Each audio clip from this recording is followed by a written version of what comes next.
In the dawn age of Westeros, before the coming of man and the raising of castles and cities, there were only the children of the forest.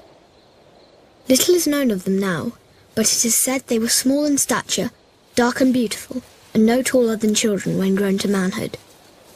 They lived in the depths of the forests and hidden villages, crannogs and caves. They hunted with weirwood bows and armed themselves with blades of obsidian. Their wise men were called green seers and were possessed of a powerful magic. They worshipped nameless, faceless gods of the forest, stream and stone. According to legend, it was they who carved faces in the great white trunks of the majestic weirwoods. Their deep-cut eyes were red with sap and ever watchful. 12,000 years ago, the first men came from the eastern continent, crossing a land bridge called the Arm of Dawn. Riding their great horses and wielding weapons of bronze, they cut down the children's forests and weirwoods. A terrible war raged between the children and the first men that lasted for centuries. At long last, the two races sought an end to the years of horror and bloodshed. They met on a small isle in the centre of a great lake called the God's Eye. It was there they forged the pact.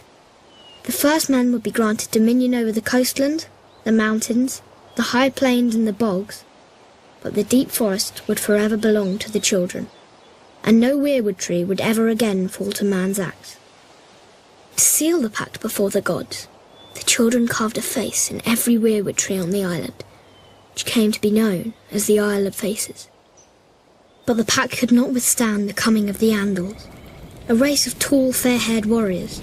They attacked with fire and weapons of steel, slaughtering the children of the forest wherever they could find them, burning out their weirwood groves, hacking away at the faces of the old gods, and spreading their own religion through the land. Centuries of war followed, and the Andals conquered every kingdom in Westeros, save one, the North.